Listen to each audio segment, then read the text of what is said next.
జయమ్మ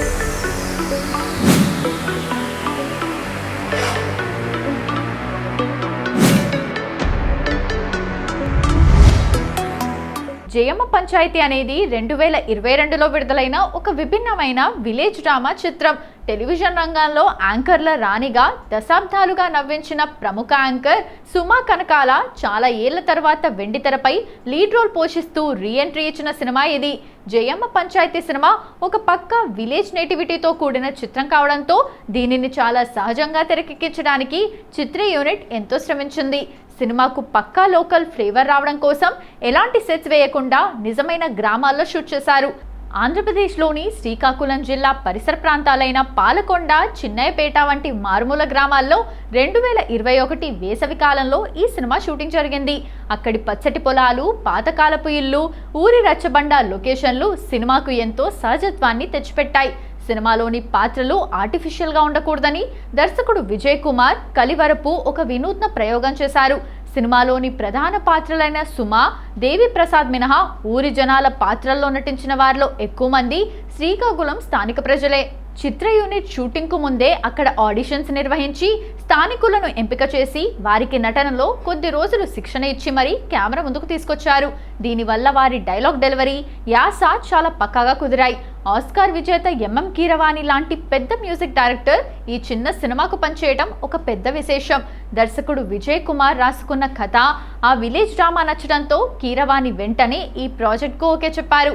శ్రీకాకుళం జానపద శైలిని ప్రతిబింబించేలా ఆయన ఇచ్చిన బ్యాక్గ్రౌండ్ స్కోర్, గొలుసుకట్టు గోసలు లాంటి పాటలు సినిమా మేకింగ్ విలువను మరింత పెంచాయి. యాంకర్ సుమ ఈ సినిమా కోసం ఎంతో డెడికేషన్తో పనిచేశారు. సాధారణంగా టీవీ షోల్లో చాలా మోడర్న్గా ఉండే సుమ ఈ సినిమా కోసం ముక్కు పుడక, పెద్ద బొట్టు, నూలు చీరలు కట్టి డీగ్లామరైజ్ లుక్లోకి మారిపోయారు. ఈ సినిమా మేకింగ్ సమయంలో చిత్ర యూనిట్ మరియు నటీనటులు పడిన కష్టాలు, వారి అనుభవాలను సేకరించి తర్వాత జయమ్మ పంచాయతీ ఆన్ ఎక్స్పెరిమెంట్ అనే పేరుతో ఒక ప్రత్యేకమైన పుస్తకాన్ని కూడా సుమా కనకాల ప్రచురించడం విశేషం. ఒక సినిమా మేకింగ్ ప్రాసెస్ మీద ఇలా పుస్తకం రావటం టాలీవుడ్లో చాలా అరుదు. పల్లెటూరి వాతావరణం, అక్కడి కోళ్ళ అరుపులు, పక్షుల కిలకిలా రావాలు, ప్రజల సహజమైన మాటలు పక్కాగా రికార్డ్ అవ్వడం కోసం షూటింగ్ స్పాట్లోనే చాలా వరకు సింక్ సౌండ్ పద్ధతిని ఉపయోగించడానికి ప్రయత్నించారు. దీనివల్ల పోస్ట్ ప్రొడక్షన్ వర్క్ కొంచెం కష్టమైనప్పటికీ విజువల్స్కు తగ్గ ఆడియో అవుట్పుట్ వచ్చింది. జయమ్మ పంచాయతీ సినిమా షూటింగ్ అంతా ఒక పల్లెటూరులో స్థానిక ప్రజల మధ్య జరగడం వల్ల సెట్స్లో ప్రతిరోజు పండగ వాతావరణం ఉండేది. దశాబ్దాలుగా టెలివిజన్ స్క్రీన్పై యాంకరింగ్తో అందరినీ నవ్వించిన సుమ సెట్స్లో ఉండడంతో ఎన్నో సరదా సంఘటనలు జరిగాయి. షూటింగ్ శ్రీకాకుళం మారుమూల గ్రామాల్లో జరుగుతున్నప్పుడు అక్కడి గ్రామస్తులు సుమను చూడ్డానికి ఎగబడేవారు. చాలామంది పల్లెటూరి మహిళలు సుమ కనకాలను చూడగానే నిజంగానే ఏదైనా టీవీ ఛానల్ వాళ్ళు తమ ఊరికి వచ్చి క్యాష్ లేదా స్టార్ మహిళ లాంటి లైవ్ గేమ్ షోలు ఆడిస్తున్నారేమో అనుకున్నారట. షూటింగ్ గ్యాప్లో మహిళలంతా సుమ చుట్టూ చేరి, అమ్మ సుమక్క, మాకు గేమ్స్ ఎప్పుడు పెడతావు, మాకు గిఫ్ట్లు ఏవి అని అమాయకంగా అడిగేవారట. దాంతో సుమ నవ్వుతూ వారికి ఇది సినిమా షూటింగ్ అని నచ్చజెప్పాల్సి వచ్చేది. సినిమాలో జయమ్మ ఊరి పెద్దల ముందు పంచాయతీ పెడుతుంది, కానీ నిజ జీవితంలో కూడా సుమ చిన్న చిన్న పంచాయతీలు తీర్చేవారట. శ్రీకాకుళం ఎండలు చాలా ఎక్కువగా ఉండటం వల్ల షూటింగ్ బ్రేక్స్లో స్థానిక జూనియర్ ఆర్టిస్టులు, గ్రామస్తులు అలసిపోయి కూర్చునేవారు. సుమ అందరి దగ్గరకు వెళ్ళి సరదాగా కబుర్లు చెబుతూ ఎవరికైనా ఏమైనా సమస్యలు ఉంటే, ఎవరికైనా మజ్జిగ అందకపోయినా, ఎండ తట్టుకోలేకపోయినా ప్రొడక్షన్ టీంను పిలిచి సరదాగా క్లాస్ పీకేవారట. సెట్స్లో డైరెక్టర్ కంటే సుమానే పెద్ద పంచాయతీ ప్రెసిడెంట్ లాగా అందరినీ మేనేజ్ చేశారు అని చిత్ర యూనిట్ తర్వాత చెప్పుకొచ్చింది. మలయాళీ కుటుంబానికి చెందిన సుమకు తెలుగు చాలా స్పష్టంగా వచ్చు, కానీ పక్కా శ్రీకాకుళం యాస మాట్లాడటం కొత్త. సినిమాలో జయమ్మ పాత్రకు కొంచెం కోపం, గడుసుతనం ఎక్కువ. అందువల్ల ఆ యాసలో కొన్ని తిట్లు, కోపంగా మాట్లాడే డైలాగులు ఉంటాయి.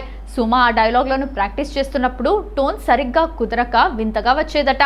అది విని పక్కన ఉన్న లోకల్ ఆర్టిస్టులు నవ్వేయడం, దాంతో సుమ కూడా నవ్వుతూ నన్ను నవ్వించకండబ్బా, ముందు ఆ తిట్టు ఎలా తిట్టాలో నేర్పించండి అని వారి దగ్గరే ట్యూషన్ తీసుకోవడం సెట్స్లో ఒక రెగ్యులర్ కామెడీ సీన్గా మారిపోయింది.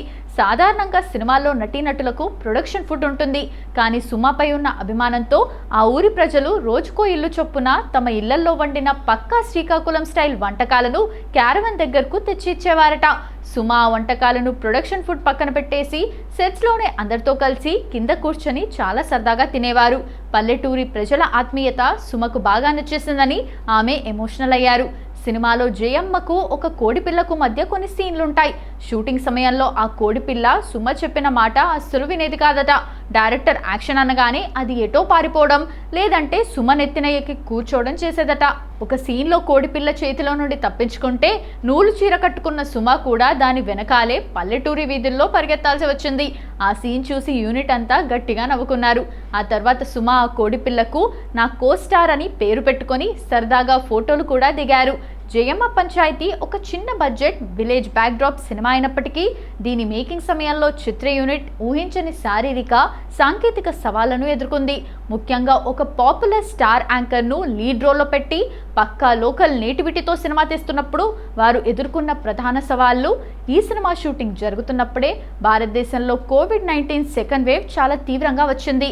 మారుమూల గ్రామాల్లో షూటింగ్ చేస్తుండడంతో కరోనా కేసులు పెరగగానే గ్రామస్తులు భయపడి షూటింగ్లను అడ్డుకున్నారు.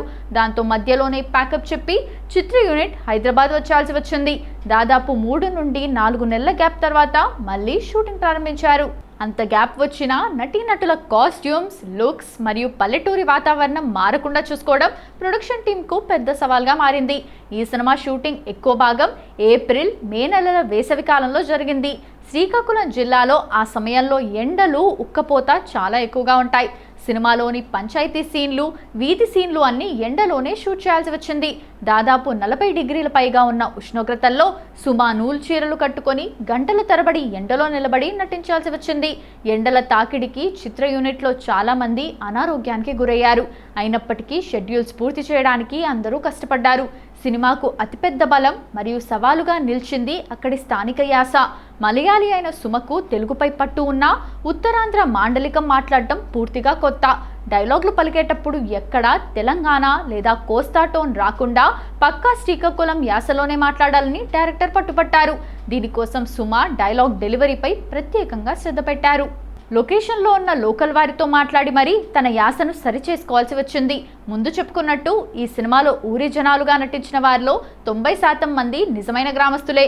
వారికి అంతకుముందు కెమెరా ముందు నటించిన అనుభవం లేదు. కెమెరా చూడగానే వారు భయపడటం, డైలాగులు మర్చిపోవడం వంటివి జరిగేవి. ఒక చిన్న సీన్ కోసం కూడా చాలా టేకులు తీసుకోవాల్సి వచ్చేది. సీనియర్ నటి అయిన సుమ, డైరెక్టర్ విజయ్ కుమార్ చాలా ఓపికతో ఆ పల్లెటూరి జనాలకు నటన నేర్పిస్తూ వారి నుండి పక్కా ఎక్స్ప్రెషన్స్ రాబట్టడానికి ఎంతో సమయం కేటాయించాల్సి వచ్చింది. ఈ సినిమా మేకింగ్ పూర్తయ్యాక దీన్ని థియేటర్ల వరకు తీసుకురావటం నిర్మాతలకు పెద్ద టాస్క్ అయింది. 2022లో భారీ కమర్షియల్ సినిమాలు థియేటర్లను ముంచెత్తుతున్న సమయంలో ఇలాంటి ఒక చిన్న ఫీల్ గుడ్ సినిమాకు థియేటర్లు దక్కించుకోవడం కష్టమైంది. ఈ సినిమాను ప్రేక్షకుల వరకు తీసుకెళ్లడానికి యాంకర్ సుమ స్వయంగా నడుం బిగించి ఇండస్ట్రీలోని టాప్ స్టార్స్ అయిన రామ్ చరణ్, పవన్ కళ్యాణ్, నాని, రానాలతో ప్రమోషన్స్ చేయించాల్సి వచ్చింది. ప్రమోషన్స్ కోసం సుమ పడిన కష్టం మేకింగ్ కంటే ఎక్కువనే చెప్పొచ్చు. జయమ్మ పంచాయతీ సినిమా బాక్సాఫీస్ పరంగా ఆశించిన విజయాన్ని అందుకోలేకపోయింది. ఈ సినిమా కథాంశం, సుమ కనకాల నటనకు మంచి ప్రశంసలు దక్కినప్పటికీ కమర్షియల్ వసూల పరంగా మాత్రం థియేటర్లో పెద్దగా ప్రభావం చూపలేకపోయింది. ఈ సినిమాను చాలా తక్కువ బడ్జెట్తోనే నిర్మించారు. థియేట్రికల్ బిజినెస్ కూడా తక్కువ మొత్తానికే జరిగింది. అయినప్పటికీ థియేటర్లలో ఈ సినిమా బ్రేక్ ఈవెన్ టార్గెట్ను అందుకోలేకపోయింది. సినిమా విడుదలైన సమయంలో పెద్ద సినిమాల హడావిడి ఉండటం, మాస్ ఎలిమెంట్స్ లేని ప్యూర్ విలేజ్ డ్రామా కావడం వల్ల సాధారణ ప్రేక్షకులు థియేటర్లకు రావడానికి అంతగా ఆసక్తి చూపించలేదు. దీంతో థియేట్రికల్ రన్ పరంగా ఇది ఫ్లాప్గా మిగిలింది. థియేటర్లలో నిరాశపరిచినప్పటికీ ఈ సినిమాకు డిజిటల్ ప్లాట్ఫామ్స్లో మాత్రం అద్భుతమైన రెస్పాన్స్ వచ్చింది. థియేట్రికల్ రన్ ముగిసిన తర్వాత ఈ సినిమా అమెజాన్ ప్రైమ్ వీడియో ఓటీటీలో విడుదలైంది. ఓటీటీలోకి వచ్చాక ఫ్యామిలీ ఆడియన్స్, ముఖ్యంగా మహిళా ప్రేక్షకులు ఈ సినిమాను విపరీతంగా ఆదరించారు. అనవసరమైన హంగులు, అశ్లీలత హడావుడంతా లేకుండా పచ్చని పల్లెటూరి నేపథ్యంలో సాగే ఒక మంచి క్లీన్ మూవీగా డిజిటల్ వేదికలపై ఇది ఓటీటీ హిట్గా నిలిచింది.